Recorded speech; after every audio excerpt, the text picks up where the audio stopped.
Can you imagine what it's like to be kicked out of your home by your own son?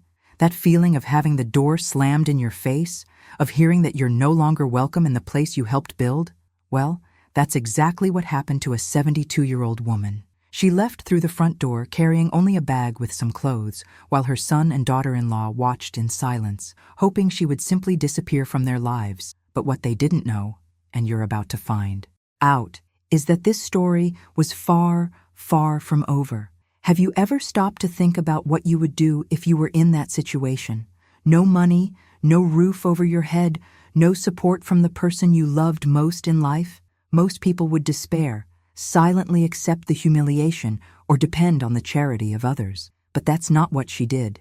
This woman decided she would no longer be a victim of circumstances. And what came after that expulsion was such an absurd, unexpected turn of events that it still stirs the emotions of those who know this story. For years, she dedicated her life to her family. She worked hard, gave up her own dreams, invested every penny she had to ensure her son had an education, opportunities, and a better future. She believed she was building something solid, that the bond between mother and son was unbreakable.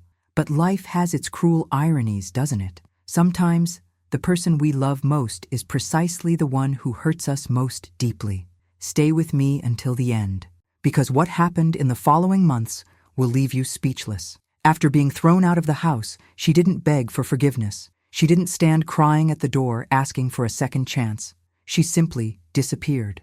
And while her son and daughter-in-law thought they had gotten rid of a burden, she was planning something none of them could have imagined. You know that saying, "Revenge is a dish best served cold"? Well, that's it. But revenge doesn't always mean malice or a desire to destroy someone. Sometimes revenge is about proving that you are capable, that you don't need anyone, that you can rise again when everyone bet against you. And that's exactly what she did. Month after month, quietly, away from the spotlight, she rebuilt her life in a way that no one expected. Have you ever been through this? Have you ever felt the pain of being despised by someone who should love you unconditionally? Then you'll understand this woman's strength, because what she achieved afterward wasn't luck, it wasn't chance. It was pure determination. It was resilience. It was the refusal to accept that her story would end in that humiliating way. And here's the part that will surprise you. When her son and daughter-in-law finally discovered what she had done, their reaction was something no one could have predicted. What you're about to discover may surprise you, move you, and even make you rethink your own life choices. But before I tell you how this story ends, because yes, it has a chilling ending, you need to understand how everything started to change. How did a 72-year-old woman, without resources, without support, with nothing but her own courage, manage to turn her life around in such an impressive way that even today this story goes viral on the internet and moves millions of people? And look, if this story is affecting you in any way, if it touched your heart even just a little, then don't forget to like and subscribe to the channel. Here we tell real stories, stories that transform, stories that make us think. Your like and subscription help this content reach more people who need to hear it. Now, going back to the story of this incredible woman, let me tell you what she did in the first few days after leaving home. Because it was there, in that moment of pain and abandonment, that she made the most important decision of her life. Her name is Helena, 72 years old, gray hair always tied in a simple bun, hands calloused from so much work. Helena was one of those women you look at and think, she carries the world on her shoulders without complaining. You know that type of mother who always puts everyone else before herself, who wakes up in the middle of the night to prepare the family's breakfast, who saves on her own food to ensure that others eat well, who wears the same old clothes because she preferred to buy something for her son. That's exactly how Helena lived. For decades, she worked as a seamstress. She would wake up at 5 in the morning, sit at that noisy sewing machine, and spend hours sewing clothes for others. Each piece that came from her hands carried not only the fabric and thread, but the sweat, the dedication, the love of a mother who dreamed of seeing her son grow up, study, and have a better life than hers. Helena never complained. She never said she was tired. She never asked for anything in return. She simply loved, that's all. And she believed with all her heart that this love would be enough. But the truth is that life doesn't always reward us the way we expect. Helena raised her son alone after her husband died in a work accident when the boy was only 8 years old. She took on everything: the bills, the education, the affection, the emotional support. She held things together when no one else was there. And her son grew up. He studied. He got a good job. He got married. And little by little, very slowly, he drifted away from his mother. First, the visits became less frequent. Then the connections stopped happening.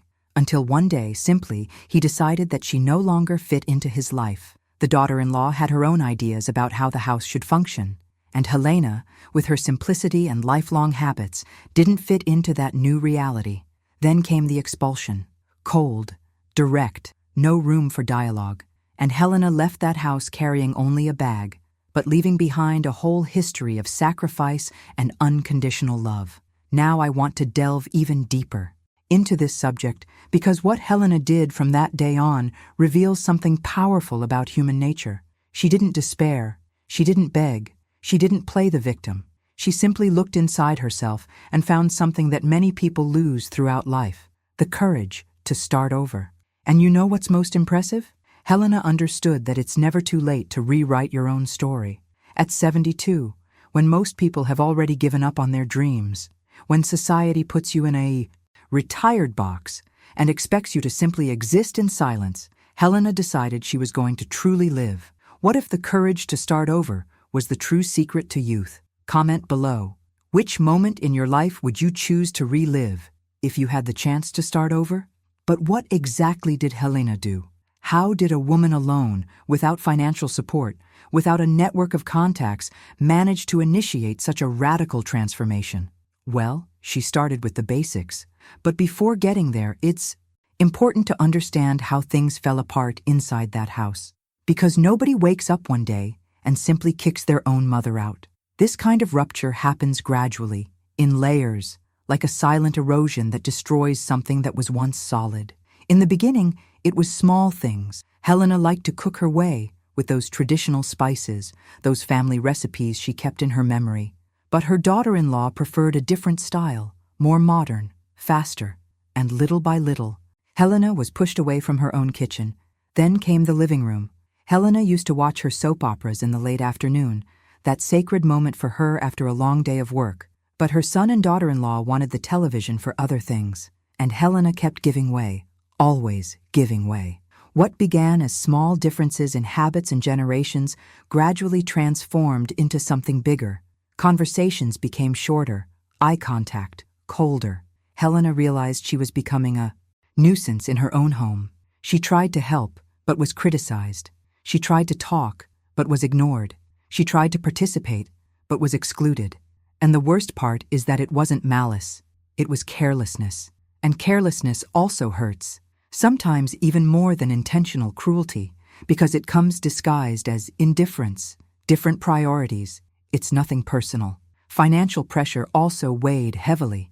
Helena received a small pension that barely covered her own expenses, and her son began making comments about household expenses, about bills that were piling up, about the lack of space. They weren't direct accusations, but Helena understood the message. She was seen as a burden, as someone who consumed resources without contributing enough, and that hurt deeper than any shouting or arguing could. Discussions began to surface. At first, they were indirect remarks, those casual comments that everyone pretended not to understand. Then they turned into tense conversations in the kitchen. Until one day, on a Friday night, everything exploded. Her son said she needed to find another place to live, that they needed space, that she would understand if she truly cared about his happiness. Helena tried to argue, to remind him of everything she had done, but her son had already made his decision. Her daughter-in-law remained silent, arms crossed, as if approving without needing to say anything. And so, in a matter of days, Helena found herself on the street. No time to process, no chance to plan, no opportunity to even properly understand what was happening. She grabbed that bag with the few things she had managed to gather and went out the door. And you know what's even sadder? She even looked back, hoping her son would change his mind. But the door simply closed. That was rock bottom. The moment when many people would give up, But it was also the turning point in Helena's journey, because there, in the solitude of that first night, sleeping in a community shelter, she made a decision that would change everything. She looked at herself in the broken bathroom mirror and made a promise. It's never too late to rebuild one's own dignity. Helena knew she needed a plan, and the first step of that plan began with something she never imagined she would do in her life. That morning, when the door closed behind her, the sound echoed like a gunshot. It was one of those moments when time seems to stop and you feel every detail with an absurd intensity. The cold wind on her skin, the weight of the bag in her hand, the silence of the empty street. Helena stood there for a few seconds, perhaps waiting for the door to open again, for her son to come running out apologizing, saying it had been a terrible mistake. But nothing happened, only silence. That heavy silence that hurts more than any words. She started walking aimlessly. Her feet ached, but she kept going. Tears streamed down her face, but she didn't stop to wipe them away. It was as if her body was on autopilot while her mind tried to process what had just happened. How do we get to this point? How can decades of love and sacrifice simply disappear like that? In the blink of an eye, Helena had no answers. She only had that pain in her chest that seemed endless. As night fell, she sat on a park bench, gazing at the full moon in the sky. Her bag lay beside her, her shoulders hunched, her empty gaze fixed on nothing. That image was the pure definition of vulnerability. A 72-year-old woman, alone, homeless, without a plan, without hope. And you know what's even crueler? No one stopped to ask if she was all right. People passed by, glanced at her, and went on with their lives. Because that's how it works, right? We see the suffering of others and pretend we didn't see it. Because stopping to help means getting involved, and that takes work. But there, on that cold bench, something began to change inside Helena. In the midst of the pain, at the bottom of that emotional well, a spark began to shine. It wasn't anger, it wasn't revolt, it was something deeper. It was the refusal to accept that this would be her story. It was the silent decision that she would not be just another statistic, another abandoned elderly woman who disappears without a trace. Helena took a deep breath, wiped away her tears, and made a promise to herself. She was going to survive this. And more than that, she was going to show that there was still life in her. That day, Helena didn't know it, but her life was about to begin again, in a way she could never have imagined. Because sometimes we need to lose everything to discover what really matters. We need to hit rock bottom to find the strength to rise again. And Helena, with all that apparent fragility, held within herself a strength she didn't even know she possessed. She spent that first night in a community shelter. The place was simple, the beds cramped, the smell of disinfectant mixed with reheated food. But there was something there that she no longer had in her son's house: humanity. The people who worked at the shelter looked her in the eye. They asked her name. They offered her a hot meal and a clean blanket. And it was there, surrounded by other homeless people with stories as heavy as hers, that Helena understood a fundamental truth. It's never too late to start over when you still have breath in your lungs and will in your heart. But what Helena did in the following days was what truly changed everything. She made a decision that seemed impossible for someone in her situation.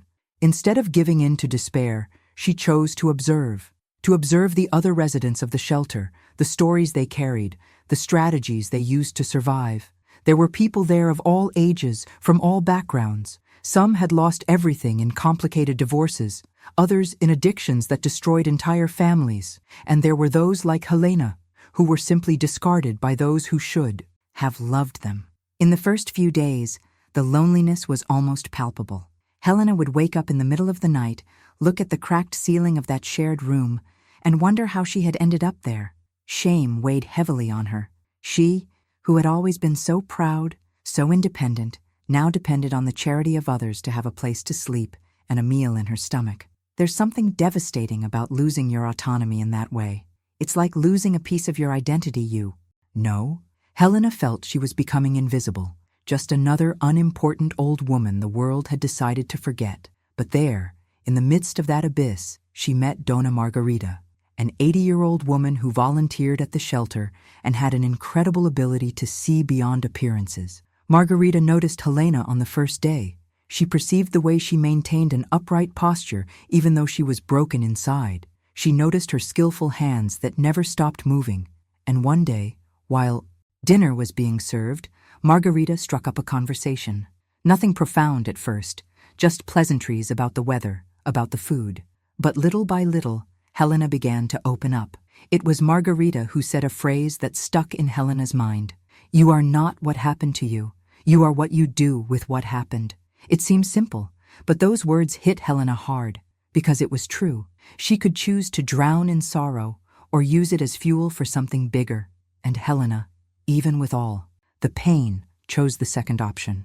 After 2 weeks in the shelter, Helena managed to rent a tiny room in the back of a woman's house who needed extra rent. The place was cramped, with only a single bed, an old wardrobe, and a small window overlooking the backyard. But it was hers. It was a space where she could close the door and breathe without feeling the pitying stares of others. And it was there, in that simple cubicle, that Helena began to draw up her plan for reconstruction. The confusion was still there.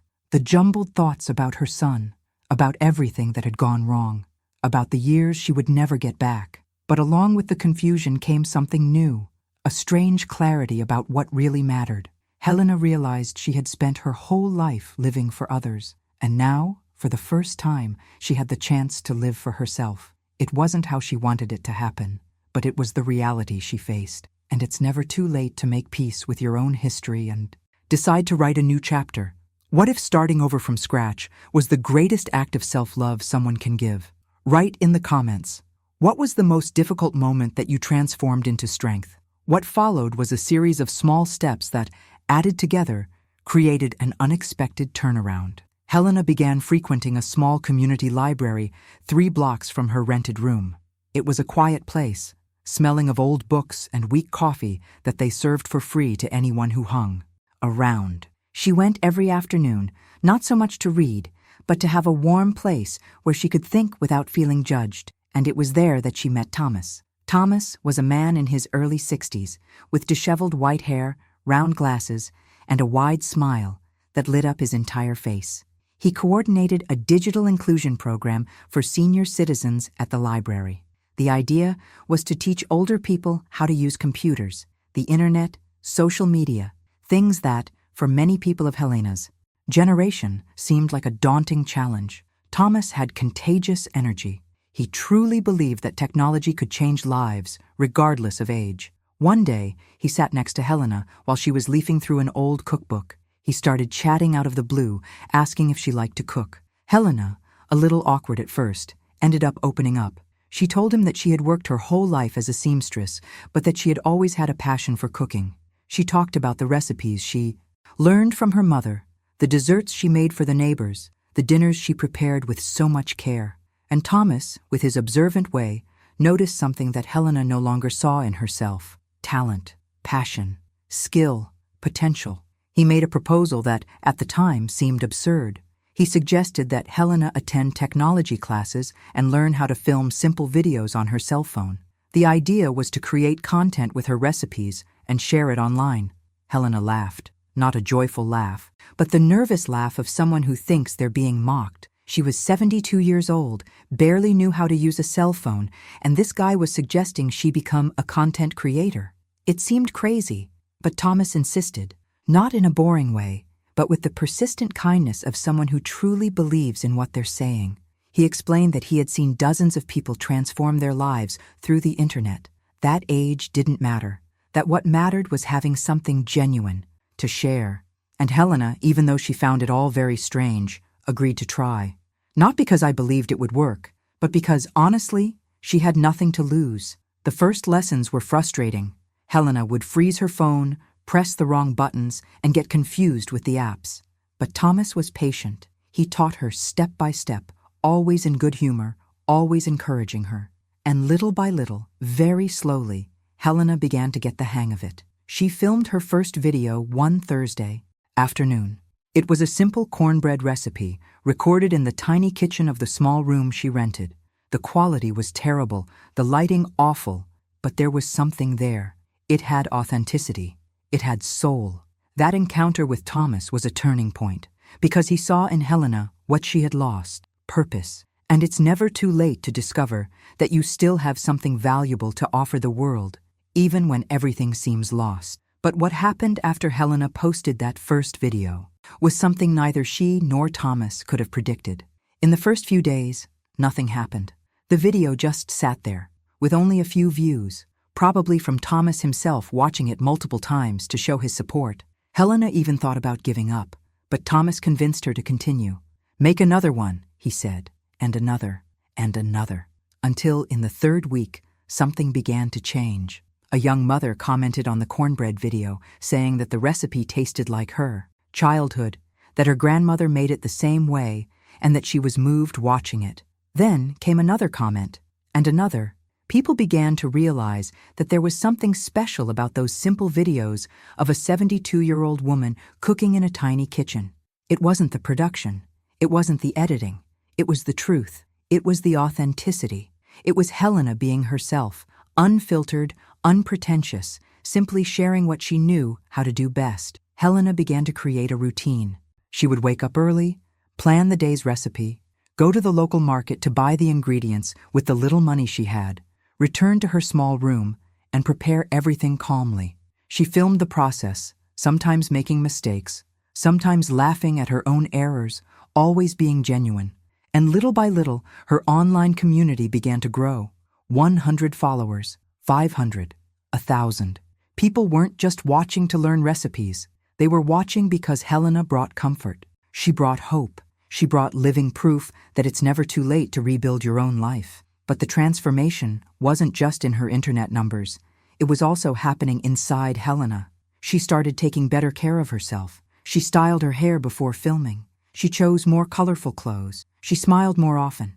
The pain of rejection was still there, but now she had something bigger, a purpose. She was helping people. She was creating connections. She was proving, first to herself, and then to the world, that she had value. Thomas grew proud with each new video. He helped with editing tips, suggested ideas, and celebrated every milestone.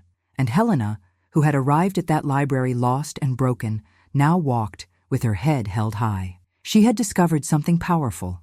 A fresh start doesn't have to be grand to be meaningful. Sometimes it's in the small daily gestures that we rebuild our own dignity. She also started participating in a senior citizens group in the Bay community. They met every Wednesday to chat, drink tea, and do crafts. Helena taught some of the ladies how to record videos. She shared her story without shame, without hiding her wounds. And she realized she wasn't alone. There were other Helenas there, other people who had been discarded, forgotten, but who still had fire in their hearts. And together, they supported each other. They inspired each other. They strengthened each other. The impact of this journey went beyond what anyone could have imagined.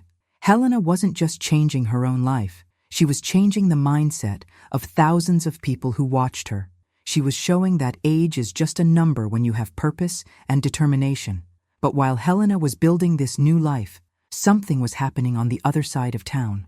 Her son was about to discover the truth. Meanwhile, Helena continued her journey of rebuilding. And with each passing day, she became a stronger and more authentic version of herself. That broken woman who had left home with only a bag no longer existed. In her place, there was someone reborn, someone who had discovered her own worth when everyone else was betting against her. Helena now woke up with purpose. It was no longer that heavy awakening of someone who has no reason to get out of bed. It was the awakening of someone who has plans, who has people waiting for them, who makes a difference. Her videos had surpassed the 50,000 follower mark, and the comments were a daily shower of gratitude and affection. People from all over shared how her recipes brought back childhood memories, how her calm voice soothed anxiety, how her story inspired new beginnings. But the impact went beyond the internet. In the community where she lived, Helena had become a well-known figure. The owner of the small market always set aside the best ingredients for her. The neighborhood children would stop to greet the grandmother from the videos. Other elderly ladies would seek her out for advice, wanting to learn how to do what she did.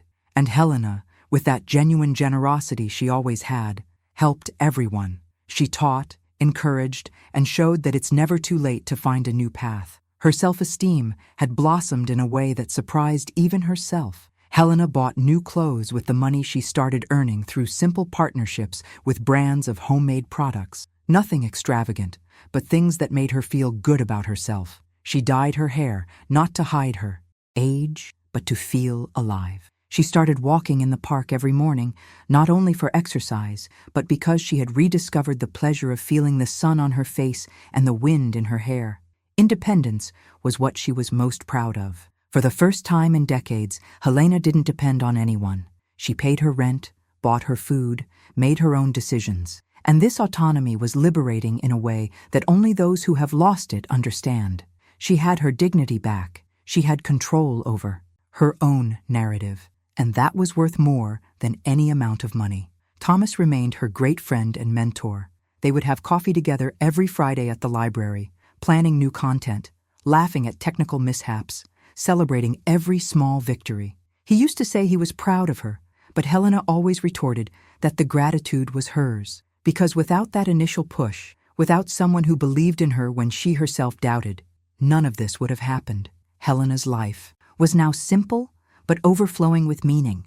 She had no luxuries, she didn't live in a mansion, she didn't drive expensive cars, but she had peace, she had purpose, she had real connections with people who truly cared, and she had the profound satisfaction of knowing that she was making a difference in the lives of thousands of people who watched her daily, seeking not just recipes, but hope.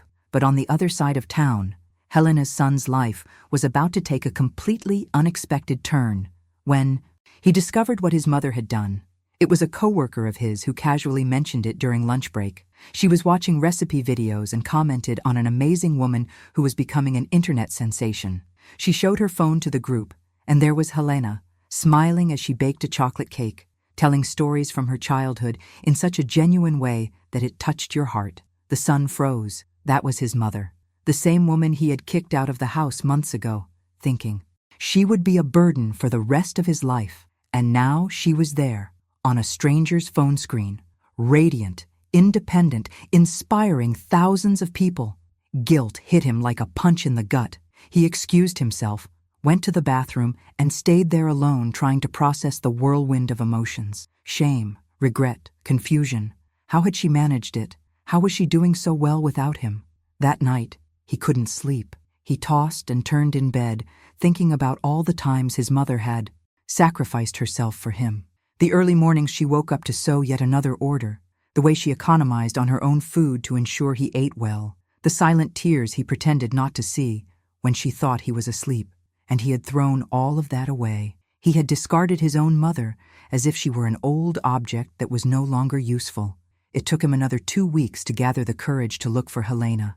He found her address through a mutual friend in the community. One Saturday morning, he knocked on the door of the small room where she lived. Helena opened it, and for a second time stood still. She hadn't expected to see her son there, not after everything. He was different, thinner, with deep dark circles under his eyes, the weight of guilt etched on his face. He began to speak rapidly, apologizing, saying he had made the biggest mistake of his life, that he missed her, that he wanted her to come home, that things would be different this time. Helena listened to everything in silence, arms crossed, leaning against the doorframe. And when he finished, she took a deep breath and said something that changed everything between them. "I love you," she said, in a firm but gentle voice. "I always have and I always will. You are my son, and nothing changes that. But I also love myself now, and I know my worth. I know I don't deserve to be treated like a burden, like someone disposable. I spent my whole life giving myself away and forgetting about myself. And when you kicked me out, I had to learn to rebuild myself. And you know what? I did it. I discovered that it's never too late to value yourself, to have dignity, to live with purpose." The son was speechless. This was not the frail mother he knew. She was a transformed woman, a woman who had been through fire and emerged stronger. Helena continued, saying that she forgave him because holding on to resentment would only poison her own soul, but that returning to his house was not an option. She had built a new life, a life that was hers, and she wasn't going to give that up. Comment below, forgiving doesn't mean going back, because that's one of the greatest lessons life teaches. The expression on her son's face was a mixture of shock and respect. He realized he had lost something precious, and and that perhaps it was too late to recover it in the way he had hoped. Helena invited her son inside, offered him coffee, and they talked for hours. It was a painful but necessary conversation. He cried. He apologized again. And this time, Helena saw that it was genuine. It wasn't just guilt. It was a real awareness of what he had done, of the impact his choices had had on her life. But Helena made it clear that their relationship would need to be rebuilt from scratch, with mutual respect, healthy boundaries, and honesty. She was no longer the kind of mother who accepted anything just to keep the peace. She had learned that self-love is not selfishness. It's survival, it's dignity, and that's setting. Boundaries doesn't mean loving less. It means loving in a healthier way. Her son agreed. He said he understood, that he would respect her space, that he wanted to be truly present, not just when it was convenient. In the following months, they gradually grew closer again. Their son visited Helena in her room. He watched the videos she recorded. He helped with the grocery shopping. And little by little, that broken relationship began to heal. It didn't go back to what it was before, because it's never too late to build something new and better on the ruins of the past. They were creating a different dynamic, more mature, more balanced. The daughter-in-law also appeared to apologize. It was a difficult moment, but Helena received her kindly, not because she agreed with what she had done, but because she had learned that carrying anger only hurts the person who carries it. Forgiveness was more for Helena than for them. It was a way to free herself from the weight of resentment, to move forward without invisible chains pulling her back. But what this whole story teaches us goes far beyond Helena and her son. It's about the human capacity to reinvent oneself when everything seems lost. It's about discovering that sometimes losing everything is what allows us to find who we really are. Helena spent her entire life defining herself by the roles she played: mother, wife, seamstress. And when those roles were taken from her, she had to discover who Helena was, without labels, without masks. And do you know what she discovered? That she was strong, that she was capable, that she had value regardless of what anyone thought or said. That starting over is not shameful. Shame is giving up on yourself when there is still breath in your lungs and dreams in your heart. Helena proved that age doesn't define what you can or cannot do.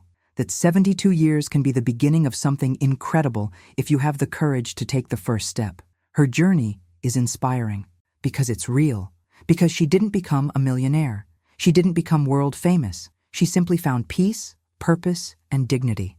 And for many people who watch her videos, that's worth more than any fortune. Because in the end, what we really seek is to feel valued, connected, useful. What if the greatest new beginning wasn't about changing your life, but about rediscovering yourself? Tell us, what did you discover about yourself during the most difficult moments? And there's one more thing about this story that needs to be said.